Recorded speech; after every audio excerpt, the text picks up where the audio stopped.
Good afternoon. It's Dr. Camden here, and I'm getting ready for an Instagram live conversation with Dr. Alison Cook. So I'm just gonna here, and we will get started soon. Thank you for those who have joined us live and those who are watching this later.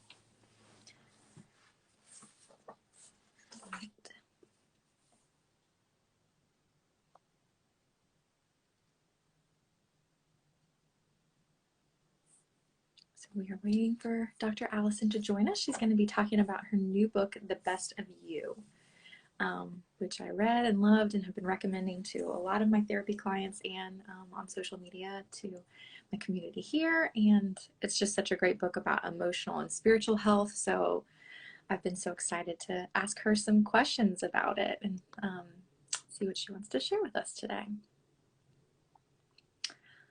All right, let's see if we can get her on.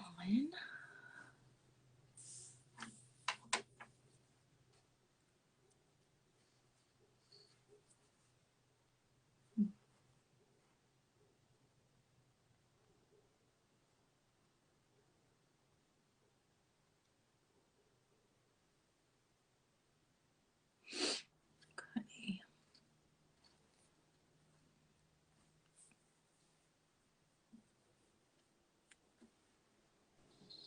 Oh, Hello. there you are. Hi.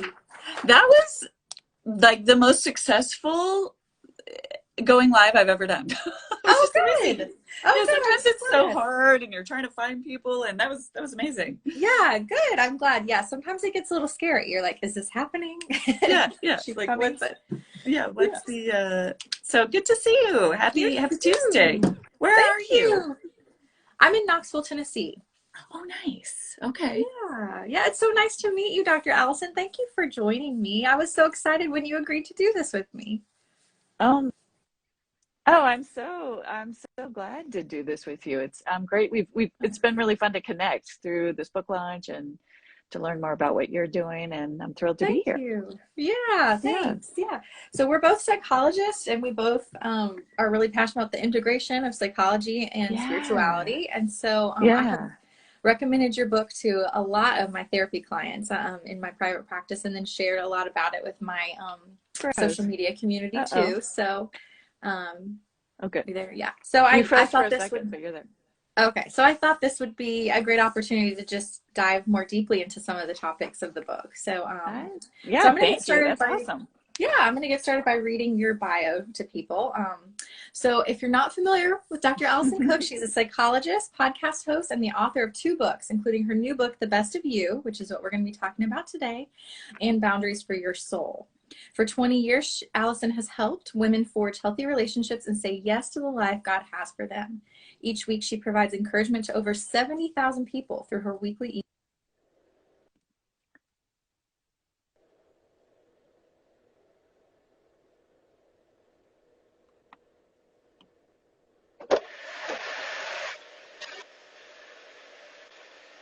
Something happened where I cannot hear you.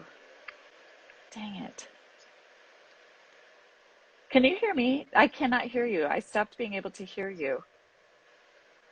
Can you hear me? Okay, there you are. Oh, now I Mhm. can hear you. Mhm. Yeah, I lost you there. But you were just reading Uh-oh. my bio, so I think Okay.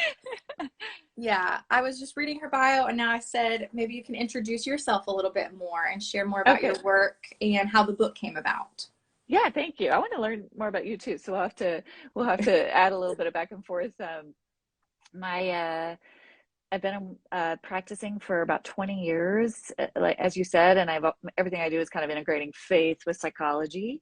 Kind of trying to, a lot of that came out of unpacking my own life, growing up in a Christian home, kind of realizing I knew a lot about God, but knew nothing about myself or about how to have Mm, healthy relationships. And so a lot of the best of you came out of my own story and also my practice with women, which was kind of this idea of, I'd been taught to so focus externally, focus only on other people, focus on caring for other people, focus on God, but never really how to have a relationship with my mm, own mm, self, and mhm. realizing that's kind of a recipe for disaster because unfortunately we live in a world where people will take advantage of you, or, you'll end up in these codependent relationships because you don't know who you are, and you only know how to, essentially for me, please other people.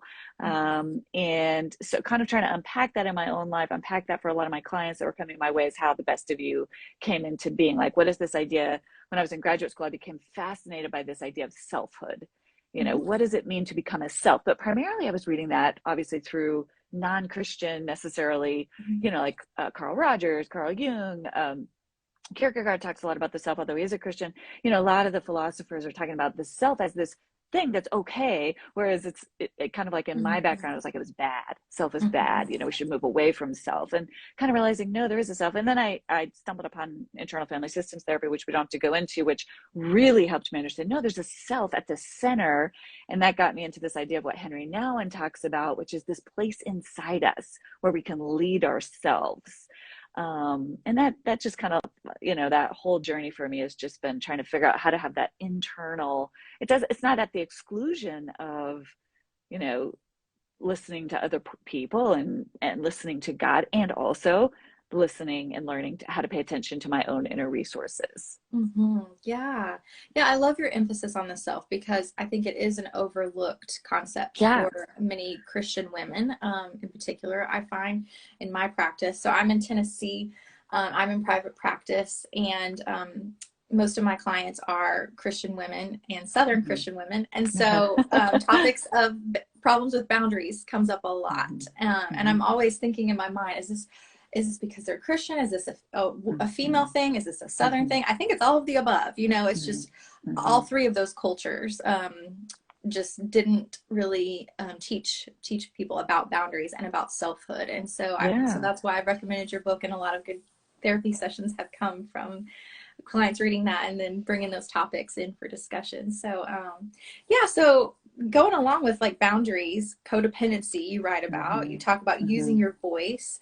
Explain those concepts a little bit to us, and why do you think they are so hard for women, and particularly Christian women?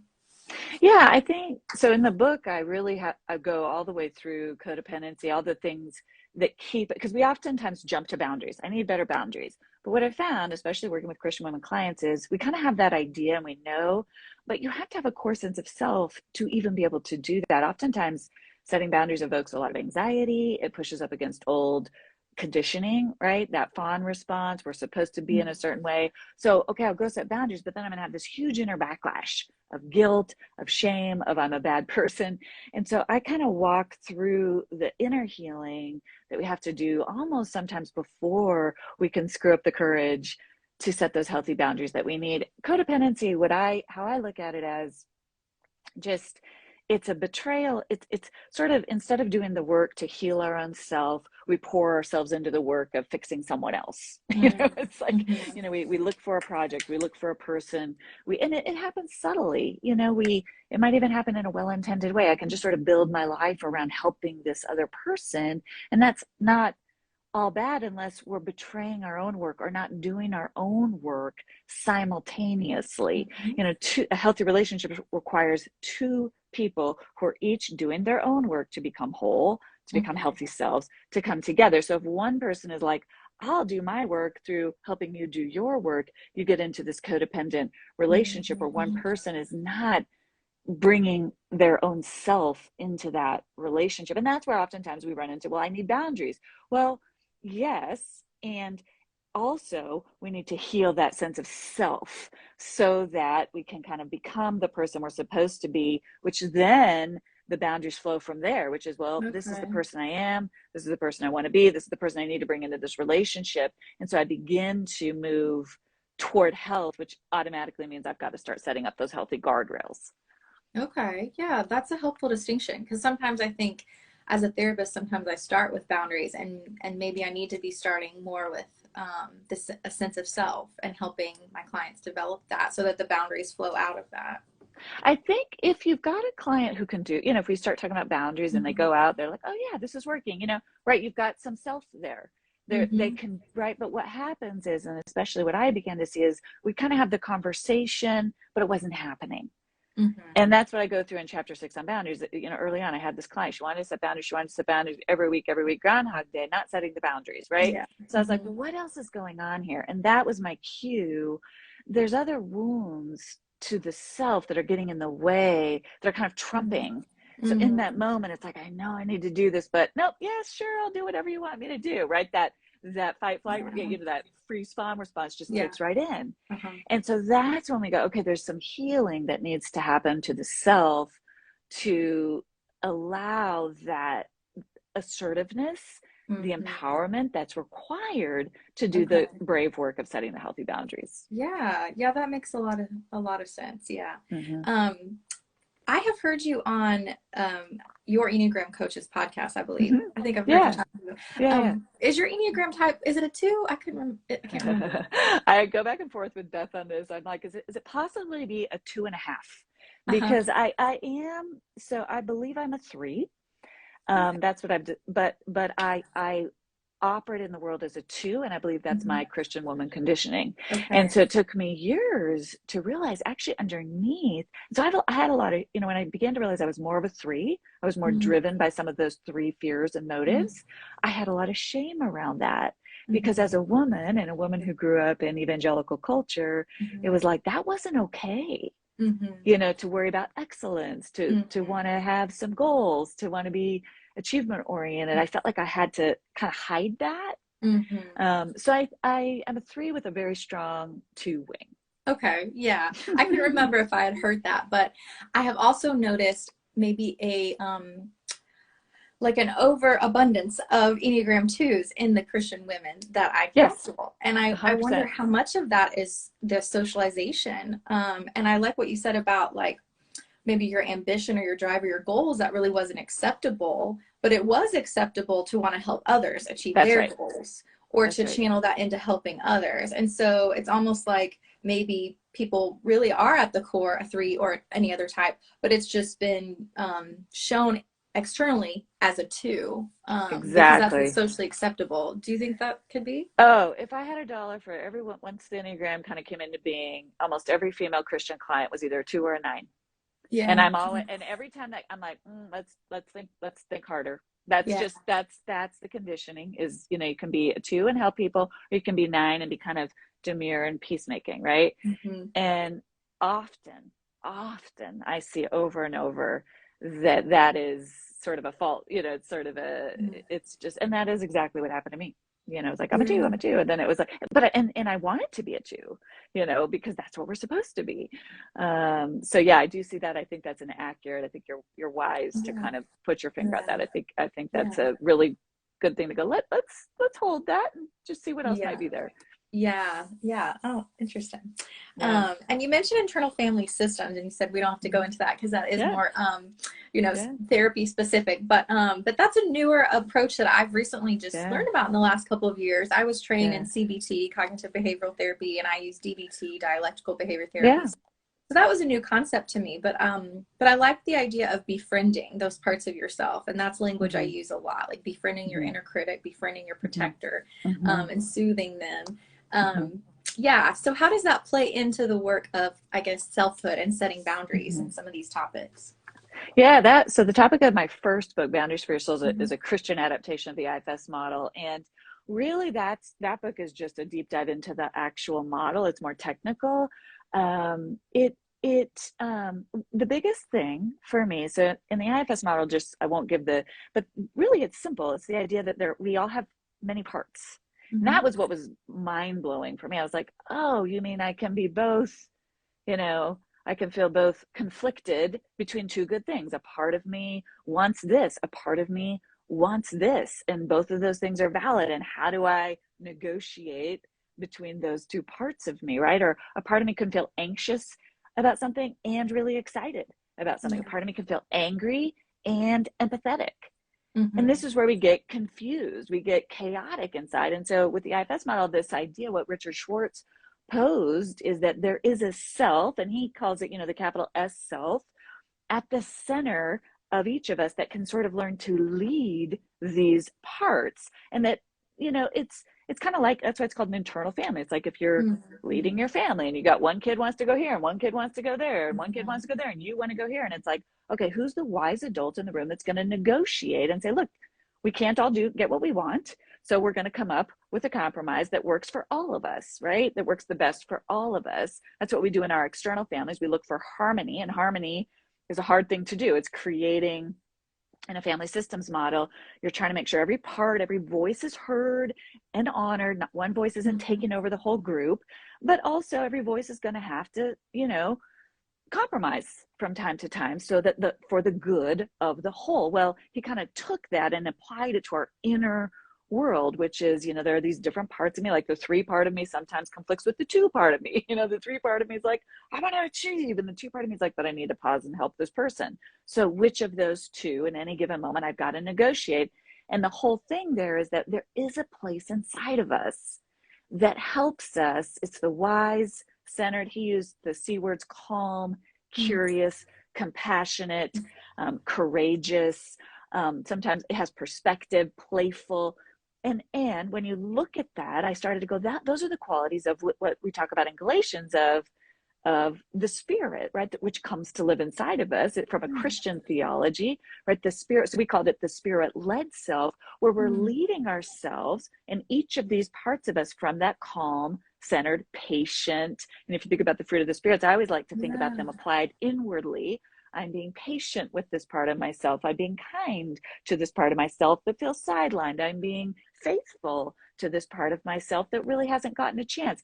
And so you begin to lead these parts of yourself from inside. So again, the overlay there is the theme between both books is learning to, and again, in Christian circles, it sounds like so, taboo, but like to trust your inner self, that in partnership with God. Yes, I like how you added that in partnership with God, because that can help soothe some of the fears Exactly. of some Christian Exactly. people who aren't sure That's about right. that. And That's right.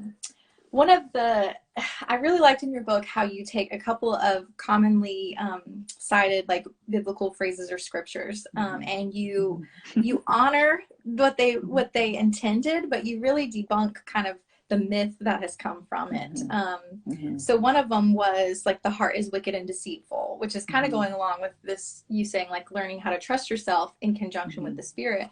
Um, I find that a lot of times Christians haven't been taught to honor their emotions because Mm-hmm. they've been taught the heart is wicked and deceitful and cannot be Mm-hmm. trusted. Mm-hmm. And you also address turn the other cheek, honor your parents. So verses Mm-hmm. like that have been Mm-hmm. particularly confusing and often Mm-hmm. used against like my social media community. So Mm-hmm. can you help us reframe those in a way that challenges how they're normally used, but still honors their true intent? Yeah, I mean, I just those verses kill, the one for me was I think Jesus actually says deny yourself, but then later it kind of gets at it becomes die to yourself. And I mean, I Mm. tried literally to apply that. Like Mm-hmm. I looked back at my journals from my 20s and it was like, oh, if I want this, it's bad. Die to it. And it was Yeah. like, that is not the life God has for us. That is not, Yeah. that is a misapplication of that. Mm-hmm. And so, yeah, I mean, that was a huge part of my own journey of going, I think a lot of these have been misconstrued, they've been weaponized, and at worst, they've been weaponized, right? Best case scenario, they've just been misconstrued and misapplied. I mean, the heart is deceitful and wicked. If you think about it, first of all, we're equating heart with emotions, which is not, Yeah. it doesn't make sense, and it's Not a not perfect actually. analogy. Yeah. Yeah, Mm-hmm. first of all, the emotions don't live in the heart. So, Mm-hmm. just with everything we've learned with neuroscience, it's sort of like, well, that Mm-hmm. already is sort of, and I get it. What he's saying is, yeah, we sure we all kind of can be pulled Mm-hmm. in. I mean, that's just we all can be pulled. I use the word miss the mark. Sin. We can be pulled to want to like lash out, to kind of act out when we're hurt or when we're wounded. Yes, that is. But the other thing about Jeremiah that's interesting, what I go through in the book is, he said the heart is deceitful and wicked, but then he's also the same prophet who later on says, and guess what? God's going to send his spirit to live inside of you. So Mm-hmm. there's a metaphor there, and metaphor is not really the right word, but if you want to get really kind of scholarly about it and you want to try to, I mean, you can also look at it as, before that Jesus came, the 10 commandments were external. There was more of an external, it was like the code was external. And then, what Jeremiah is saying, and this is, it's being written on your heart, right? It's going to change. You're going to exchange that heart of stone for a heart of flesh. And that's getting at this idea of Jesus coming and turning everything upside down and bringing the Spirit to live within us, where again, that's where we go. There's that self inside. There's that space inside of me that also now has the Holy Spirit, if you want to get churchy about it, where, I can lead myself. I can trust myself. And it's not that I trust myself because I'm perfect or infallible. It's I trust myself to take the next step. I trust myself to go, I might be missing the mark here. I'm not sure. I'm going to test this out. It's kind of just, it's not that we don't kind of make wrong decisions or do things we wish we didn't do. But at the same time, it's also trusting myself to course correct and go, oh, actually, that wasn't quite what I wanted. I'm going to name that, honor that, no shame, and move in a different direction. I mean, I think that's the other thing, and I try to get into this a little bit, is how much we shame gets into this idea of the heart is deceitful and wicked, as opposed to, yeah, I'm human. I make mistakes. I don't always have the full vantage point of the 30,000-foot view. I can, selfhood is becoming aware of that. I'm aware I've got blind spots. So I got to watch out for them. Yeah, but still honoring what you want and what and your emotions. That connects for me with the DBT concept of wise mind. In DBT, we say you have emotion mind, which is when you're ruled by your emotions and your urges and impulses, but that your emotions are still valid and we still want to validate them and acknowledge them. But we want to ultimately act from a place of wise mind, which is that deep intuition and knowing. Love that. You could say a sense of being led by the Spirit or by God, and just that deep wisdom within. So so that connects with that concept really well. Can you talk about the honor your parents one? Because a lot of my community, we grew up in very legalistic Christianity, and there's been a lot of harm from that, and some would say they're deconstructing their faith or have deconstructed their faith, and a big part of that for me has been deconstructing the way that I was raised and parented and disciplined, and I know my community relates to that. So tell us about that one. The dare to discipline. The honor your parents. I was just thinking of that book called Dare to Discipline. I've heard so many horror stories out of it. So how I see it too in all my clients, there's this, but I'm supposed to honor my parents, which gets translated to, I'm supposed to please my parents. I'm supposed to be nice to my parents. I'm supposed to love, meaning I should show up for every holiday with my parents. That is not what honor your parents. I mean, and so how I just go big picture with it is honoring the way to honor your parents is to become the best version of who you were created to become. A healthy parent wants you to thrive, wants you to find joy, wants you to eventually leave them and discover what brings out the best of you, what brings you life, right? That's the parent you're honoring. Now, your parent may have been far from that. Your parent may have tried to control you. Your parent may have tried to limit you. Your parent may have tried to parentify you, get you to take care of them. Your parent may have tried to, all sorts of things parents do. That you don't need to honor that. You don't have to honor your parents' toxicity or even your parents' failed attempts.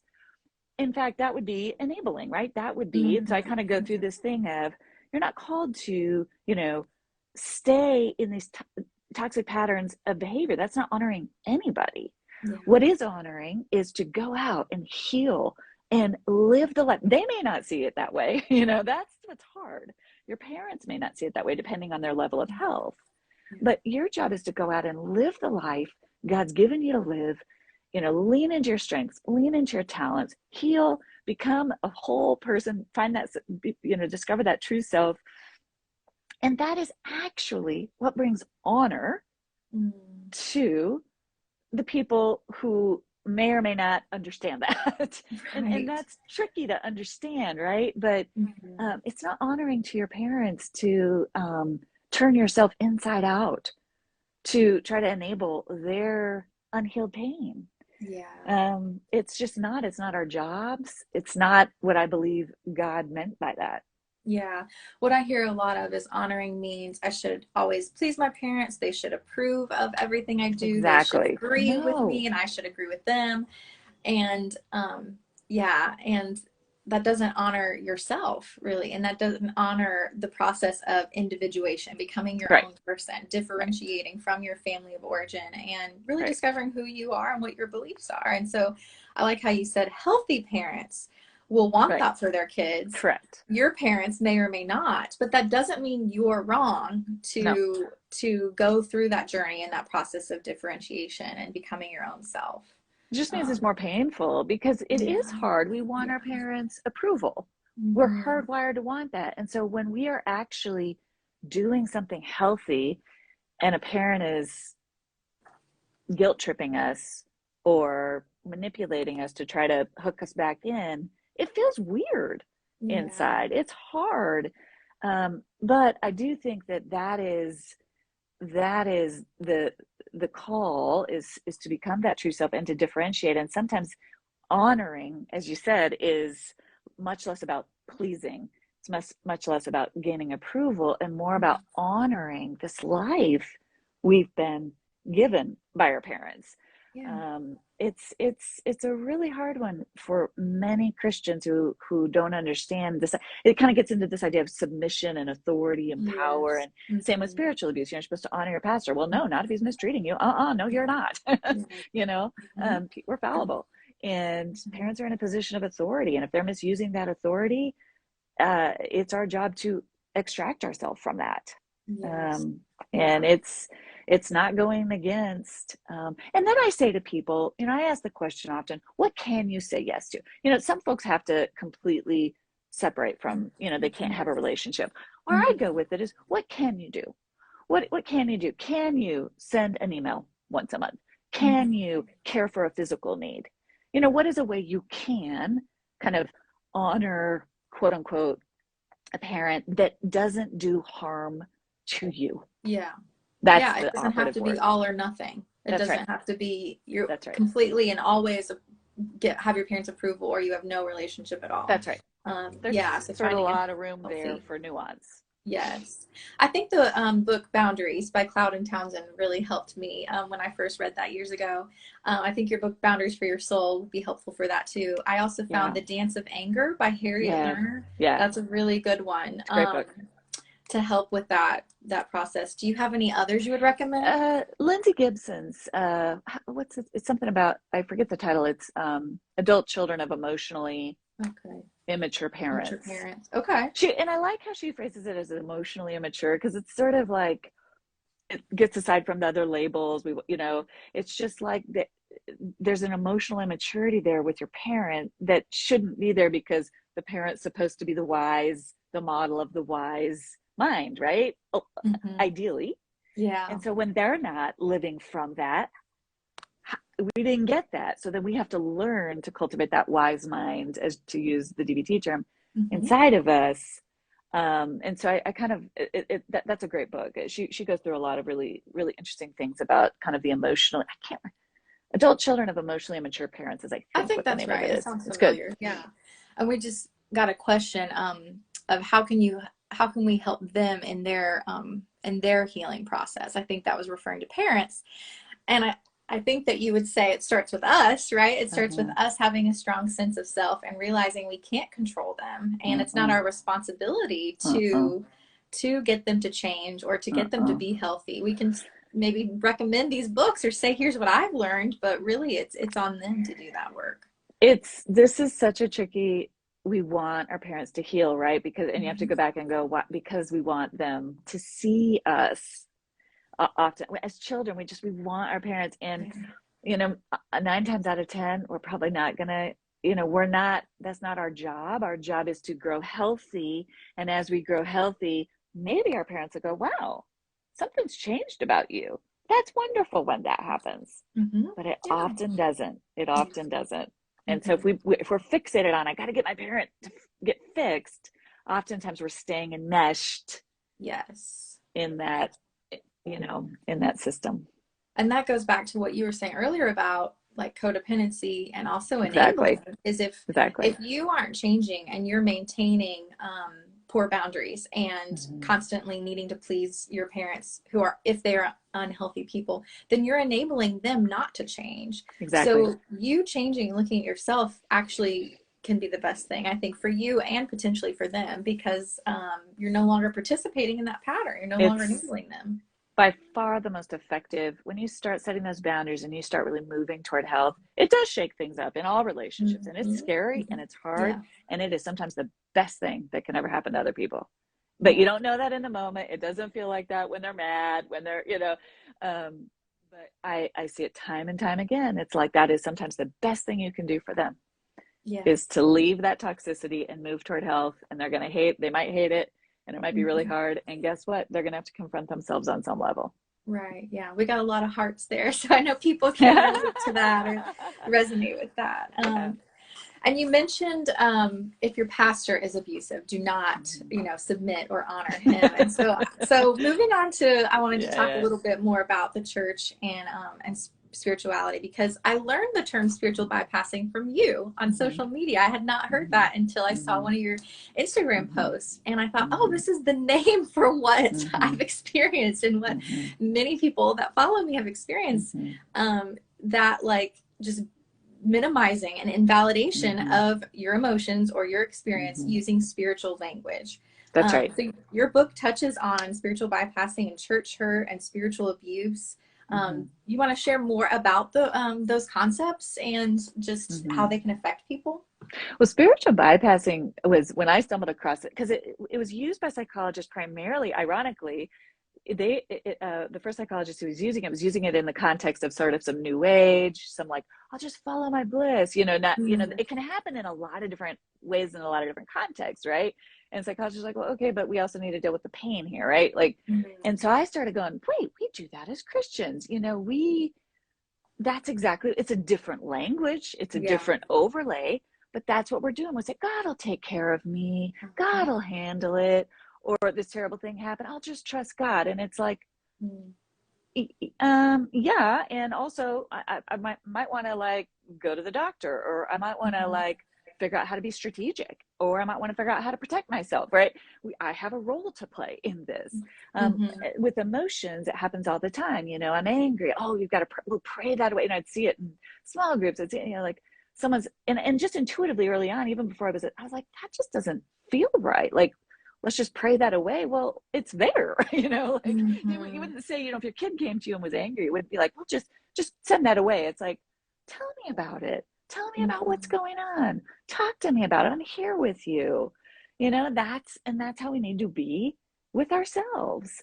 Mhm. So yeah, it's just using cliches, pat answers, platitudes under the guise of Christianese to slap a pat answer onto a wound or a real Yeah. emotion or somebody's real experience, and that is not, it's not what the example we see in Jesus at all. Jesus had a lot of emotions. He grew angry, he had deep grief, he had a lot of angst. I mean, we see a full range of emotions, first of all. So and even when we see him saying fear not, it's not, don't, it's a sin to fear. He's saying, I see that you're afraid, I'm here, I'm here with you, Mhm. right? Yeah. Mhm. It's not stop fearing, starve your fear. Mm, mm, It's I get it. You're afraid. I'm here with you now.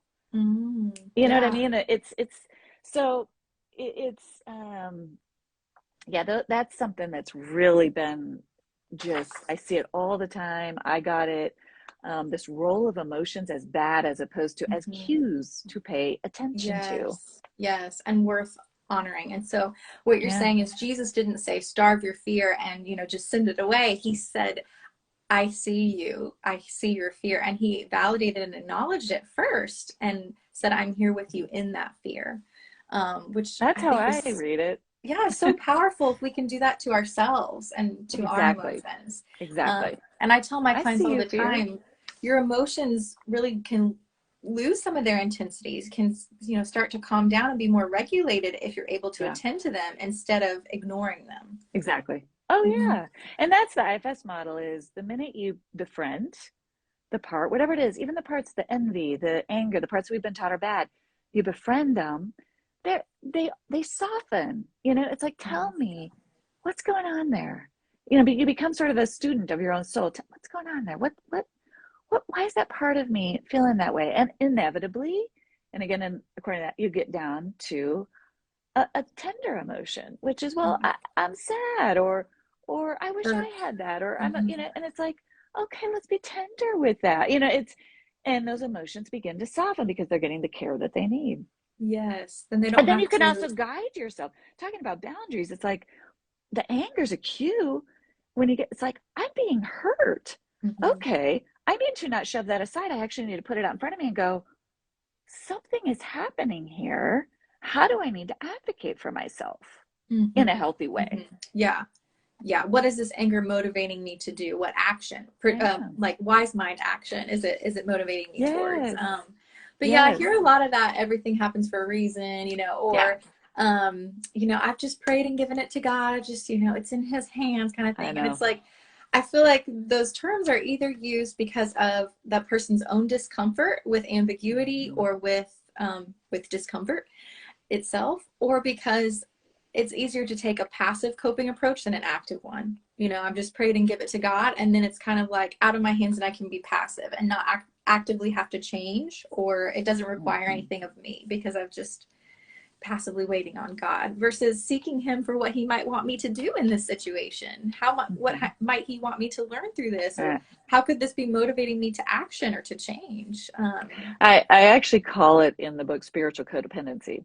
It's Mm, hiding behind mhm, God, right? mm, It's now yeah. listen, I see it all the time, and I always have to mentally, because it's such a thing for me that I'm like, sometimes it's really genuine and it's just language, and someone's like, I'm going to pray about it, but they actually are Yeah. doing all the Yeah. things, right? Mm-hmm. It's just sort of Mm-hmm. there's a cultural overlay to the language, but a lot of times it really is this sort of passivity, as you're saying. And I look at that's in the book on, I talk about spiritual abuse, but I also talk about this more nuanced thing that we also sort of can learn, which is spiritual codependency, which is I'll just it's kind of the God, I'll be little so God can be great kind of thing, right? Mm-hmm.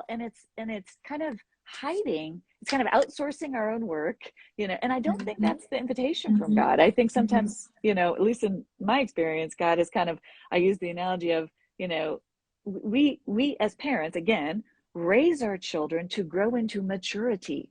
And sometimes that means we need to let them leave the nest a little bit and learn how to fly. And I think God does that with us too. It's like, I'm with you, and what what steps do you want to take here? Mm-hmm. You've got some Mm-hmm. agency, you know, Yeah. I'm not a puppet master, so, Yeah. and that's been my growth. I want to go back. That codependent part of me wants to be like, God, just tell me what to do. And God's like, you're a grown woman. You got a mind. You got some, training. What do you think? And that's kind of been my trajectory with God. Yeah. Yeah, I see it in my prayer life as it's a collaborative coping style. Like, I Yes. collaborate with Yes. God rather Yes. than a passive or I'm going to take over, Yeah. kind of thing. So I try to I love see that. it as more of a It's collaboration. But partnership. yeah, yeah. Um so in regards to like church hurt and spiritual abuse, which are topics that I said like my audience are very familiar with. Mhm. What are some steps to healing spiritually when you've experienced those things, when you've experienced really toxic spiritual environments? I mean, the first thing I say is I think we have to name it as a trauma. And I think Mm-hmm. people at least sometimes people, especially if they get nervous about that word, and spiritual abuse does create an injury to the soul. And we have to name things in order to be able to heal from them. Yeah. And so we need to not minimize it. We need to not bypass it. Mm-hmm. We need to Yeah. say, a wound's been created. And oftentimes, so first of all, inside of ourselves, we have to honor this was, toxic. It created a wound. Um, and then there's different ways to work through it. Number two is, you know, get curious about, befriend, don't bypass or sideline the parts of you that are now anxious, maybe in a church setting, maybe in a Bible study, maybe around a certain person, the parts of you that are like, I don't think I can go back into that, setting where these different mediums, whether it's preaching, whether it's Bible, whether it's prayer, was used to manipulate me was used to try to control me, was used to try to gaslight me, was used to try to, it happens, you know? So I'm feeling anxious now, and I'm being told, well, that's because you're not. And it's like, I need to pay attention to that, honor that. Oftentimes we have to separate out from, it's really hard to heal from within, especially if the whole system is toxic. We have to pull in people from outside the system to help us stay really clear. Like, no, that's not okay. It's not okay that you are being told it's your fault. Yes. Get ourselves to a safe place. And then the healing process, you know, like any healing process, involves, I think, twofold. One, it might be therapy in terms of kind of healing, but, and also sometimes a very different, sometimes people have to step away from church altogether. And I'll say, I'll ask them, where do you feel life? And that's a question, an age-old question from Ignatius. What's bringing you life? Who are people where you feel safe? And it's always surprising to people. I'm like, move toward that. I had a client I talk about in the book where real deep kind of spiritual abuse, spiritual manipulation, and she just was just so anxious in any church setting. Her husband was a pastor, so it was really tricky, right? You know, it's like, what do I do? And I would ask, I'd say, who's bringing you life? And she said, and I talk about this in the book, she said, I'll never forget this. She said, when I'm with all my friends who are atheists and agnostics, and we start talking about God, she said, it's so fun because they have no agenda. I can actually, and then I'm like, no, God's real.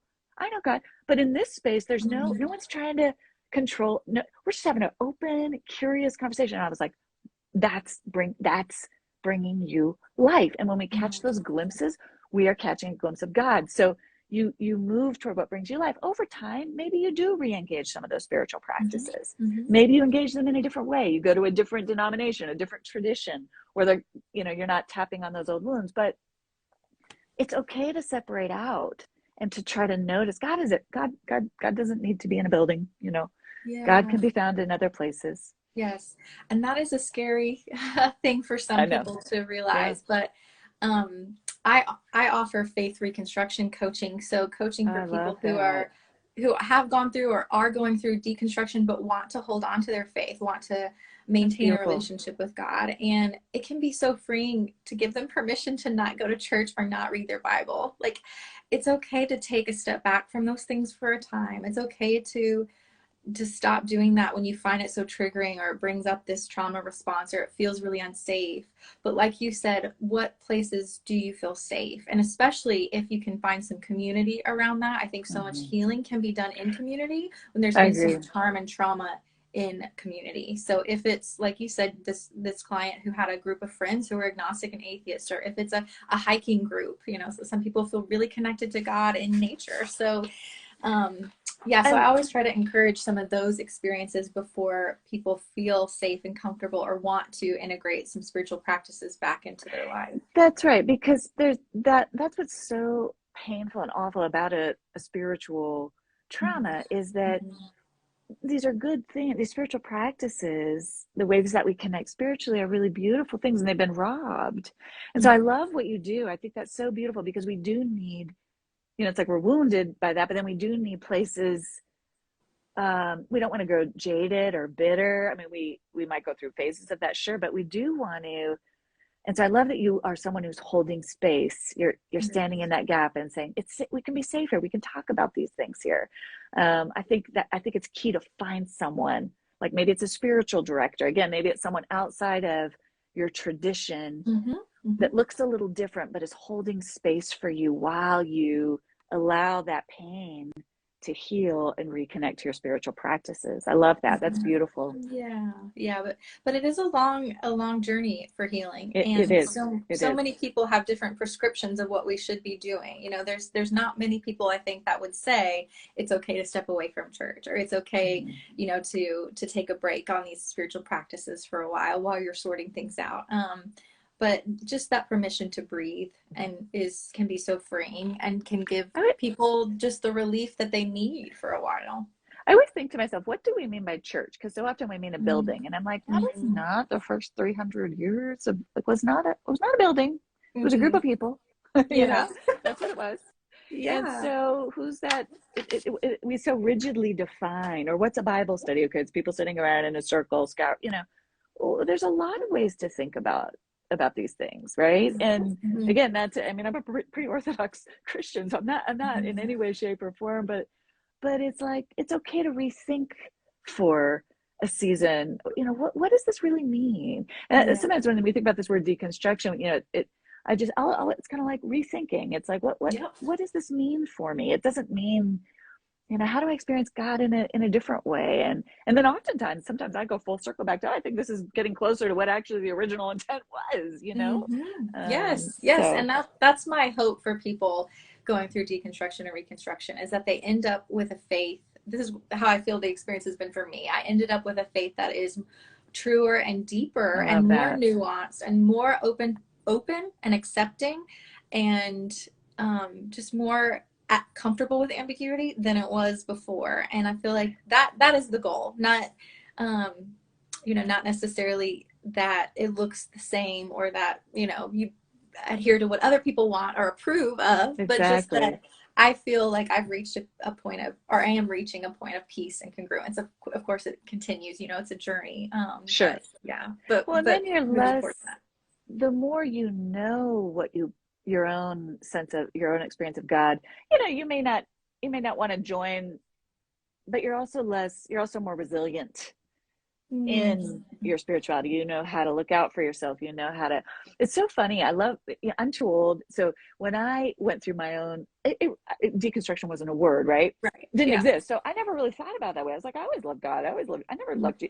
But surely I went through seasons to kind of resort what these, you know, and so I think about that sometimes because I'm just old enough that I sort of, there wasn't a name, Mm-hmm. Yeah. and I kind of just did it on my own, and I had enough, somehow I just knew God was okay with me, and I had enough of that but it wasn't easy. And um, you know, for me, it was going to different types of churches. Wow, what would it be like to go Yeah. to a liturgical church? What would it be Yeah. like to Mm-hmm. go to a more, gosh, heaven forbid, a non-evangelical church, and Yeah. just Yeah. learn and meet wonderful people and be like, oh golly, gosh, there's more similarities than differences, and just kind of Yeah. giving yourself permission, and God is big enough.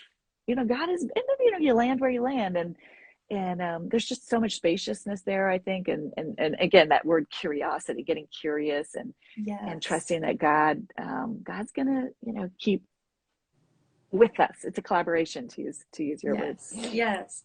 I went through what I call my first deconstruction when I was in grad school, which was over 10 years ago. So that really wasn't a term then either, even though it wasn't Yeah, that long yeah, ago. But yeah, we called it like a crisis of faith, I think, back then. yeah. And I Okay. saw almost all of my classmates in grad school going through this at the same Mm-hmm, time because we mm-hmm, started seeing clients and we're just confronted with so much suffering and trauma mm-hmm, for the first mm-hmm. time. And it was hard to make sense of how is God good but allowing this suffering. So Sure.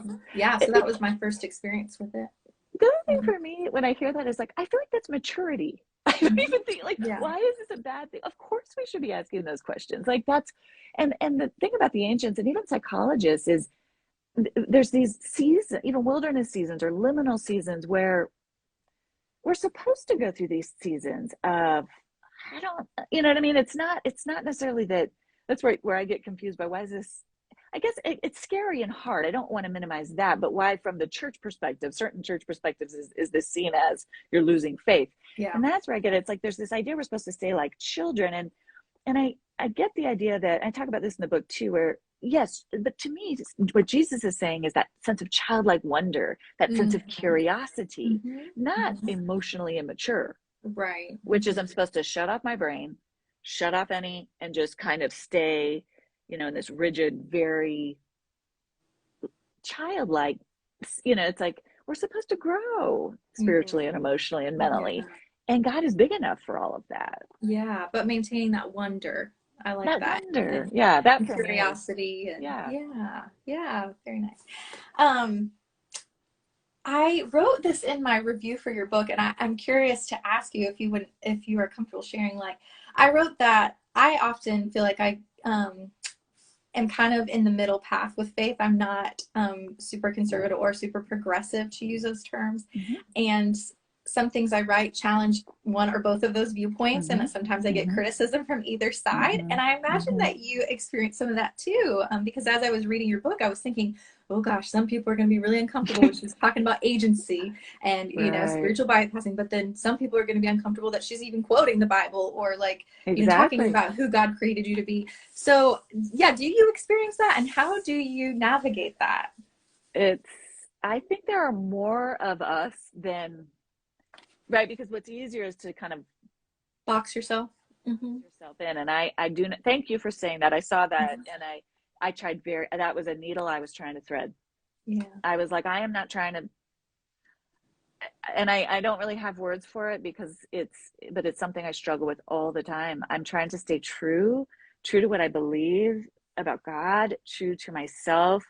I'm not trying to rip anything down, but I am trying to illuminate different ways of viewing things. Mm-hmm. I don't fit easily into a box at Mm-hmm. all. I Mm-hmm. think sometimes the boxes, especially in our increasingly polarized times, Yeah. are my dissertation research, and again, this was before this was a thing, was Mm-hmm. on the relationship between cognitive styles, how we approach things cognitively. There's this long-standing relation. This is probably getting too deep, or too academic, but there's this long-standing relationship in psychology research of there's a relationship between the more religious people are, the more prejudiced they are, Mm-hmm. because they think in these sort of binaries, Mm-hmm. bad, good, in, Mm-hmm. out. And Mm-hmm. I started looking at this and I was like, I think this is less about the content of your belief, like I believe in Jesus, but how Mm. you orient to that belief cognitively. Okay. Yeah. And it's this term called cognitive complexity. Mm-hmm. And so I studied it, and this was my dissertation. And basically, what I found is that cognitive complexity says this is what I believe. I've arrived at and again, this Adam Grant from Think Again would say the exact same thing. And I don't think he has. I don't know if you follow him. He's the Wharton Yeah. psychologist. I Yeah. don't know that he's a faith-based person, but it's exactly what Right. he's talking about. Mm-hmm. It's it's I've arrived at a conviction. I believe in Jesus. I believe in the resurrection. There are certain convictions I hold in it, and I do believe in the Holy Spirit. I believe, and this is what I mean by small O, orthodox. There's a lot of orthodoxy, Mm-hmm. and Mm-hmm. also I hold those things like, man, there's a lot I don't understand. There's a lot I don't get about that. I don't know Mm-hmm. how that plays out in this way. I don't, and that's not, according to cognitive complexity theory. That's how we can stay curious and entertain these questions of like, this is where I think I stand.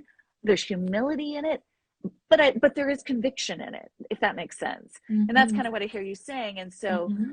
you stay open to and also it's not like you don't have any beliefs at all. Um, and that's what I think kind of we're missing in some of these conversations, is this room for healthy debate and dialogue with curiosity around, kind of not throwing necessarily the baby out with the bathwater, but also saying I'm holding on to some of these things and I'm really, really open. And God is big enough, for Mm-hmm. me to stay open and curious about what someone else believes about this.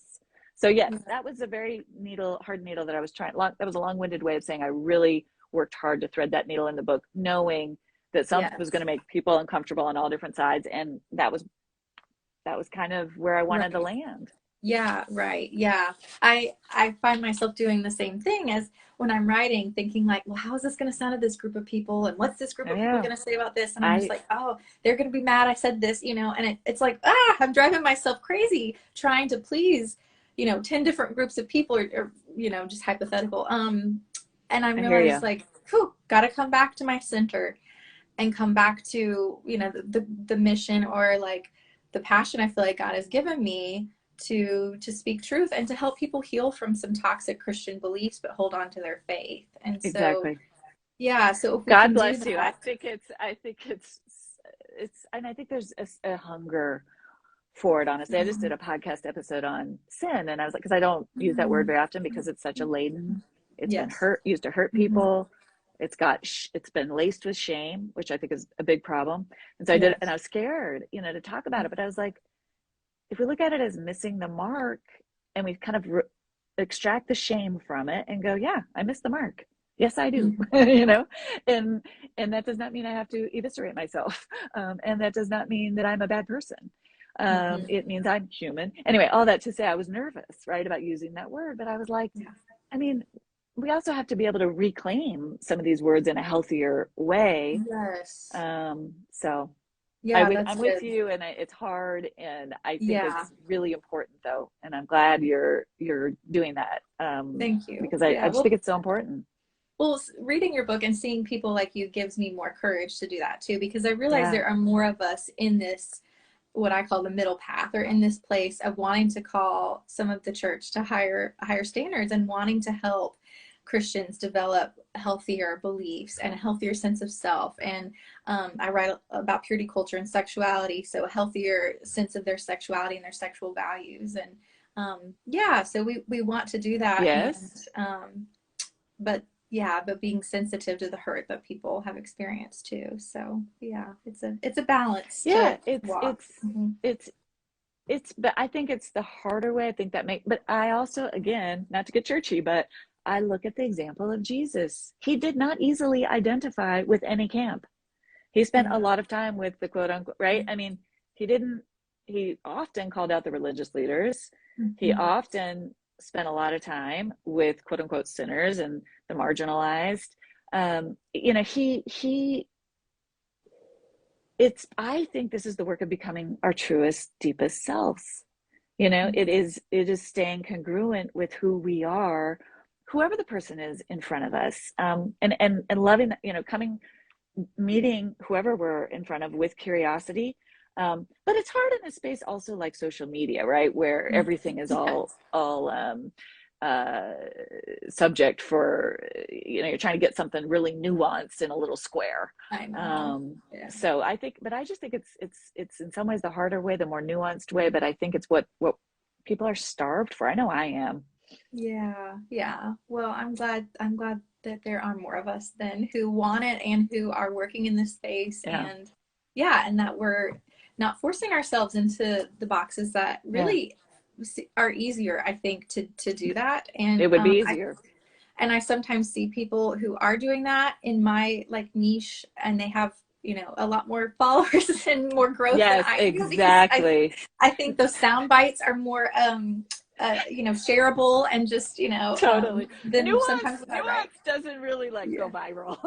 Yes. Yeah. Yeah, I know. It's so true, and God bless you. I just like yeah, Thank you. because it's really, really, and there are more of us than, you happen about. I'm so glad, you asked me to do this. We have, because you do see more and more people out there, but it is easier to get all the clicks and when you just go Mhm. hard after something, and Yeah. Yeah. nuance doesn't always translate. Or I mean, I think it translates, but it doesn't always, it's not glamorous.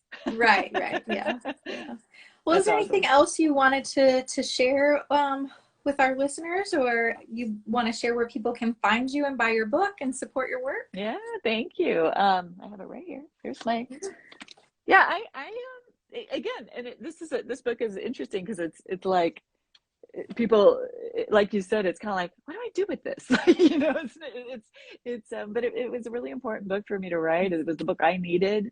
And you can find it anywhere books are sold. I have a weekly email list, or email I send out every Thursday. It's dralisoncook.com. I'm on Instagram at Dr. Alison Cook. And yeah, this is kind of what I do, just similar to you, and super grateful. It's really fun to talk to you and connect in this way. Yes, I'm so glad we got to meet, and thank you again for agreeing to do this. Yeah. It's always so exciting. I've done a couple of these recently where I've reached out and I'm like, they're never gonna say yes. Like they have a much bigger audience than me, and like, and I've been reading them for years, and but then a couple of you had said yes, and it's just yeah, it's been an That's honor. awesome. So thank you very I much, love it. and It's thank great to meet people this way. Yeah, yes. I see my friend Dr. Monique on here. She's amazing. If you know, she and I connected on socials in this way. Oh, And awesome! I'll have to go look yeah, at her. it's just it's just such a joy. So thanks for having me. This has been really fun. Yeah. Thank you. All right. Thank you all for watching, and go read Dr. Allison's book, The Best of You. So Thank talk to you. you later. All Thanks. right. Bye bye. Bye.